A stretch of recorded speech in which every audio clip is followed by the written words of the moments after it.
You know, they say you don't win the U.S. Open, the Open wins you, which means it comes down to fate.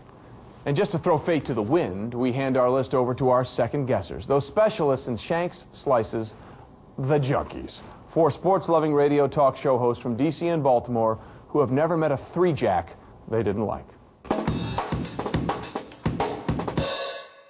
All right, we've got the list here of the best U.S. Opens, and I love this list because I think it stinks. Right.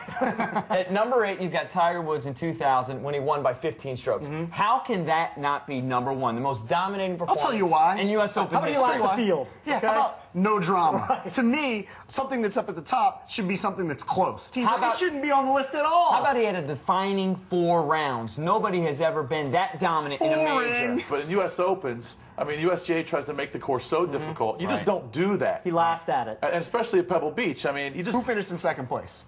Don't know. Who finished in third?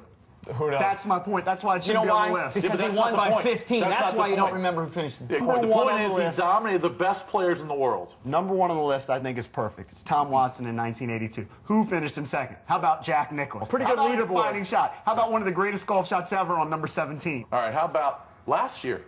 Michael Campbell from New Zealand wins the 2005 U.S. Open at Pinehurst, and he was being chased down by monsters. Right. Tiger, VJ, Goosen, guys who've won these tournaments before. You know why it's not on the list? Because I have a better Q rating than Michael Campbell. Nobody knows who that guy is. Don't you root for the underdog? I think that's a great story. Yeah. But I think it is big because of the field, which brings me to number 6 on this list, Payne Stewart winning it in 1999. He had Phil Mickelson right behind him. Everybody was just waiting. Phil Mickelson, the greatest player not to win a major. Plus Tiger and VJ. Right. Payne Stewart, the only guy to finish under par in that tournament. But I think even bigger than that is when he actually won it, and then you remember him embracing Phil Mickelson. But says, look, you're going to be a dad. It's way more important than winning the U.S. Open. Tragically, Payne Stewart killed a few months later in the plane crash. So that's what I remember from that U.S. Open. You know, number 3, before our time, 1962, Jack Nicklaus wins it.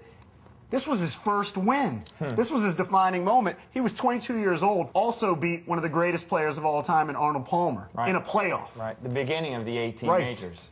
And you know, we weren't old enough to see it, but we've all seen the highlights of Ken Venturi winning the 64 U.S. Open at Congressional. It was like brutally hot. I mean, it's too much hype. It's golf. He's walking. Okay, it was hot. He walked 36 holes. Isn't that part of the deal? He almost died on the course. He was exhausted. Yeah, exactly. He ramped up. Drink some water. Keep yourself hydrated. So let's recap this list. You love the guy that won by 15 strokes, and you love a guy who walked for 36 holes. The guy who was hot. I like the guy that was Tucker. Pretty high standard, I don't have a problem with either one. All right, that's the best U.S. Opens.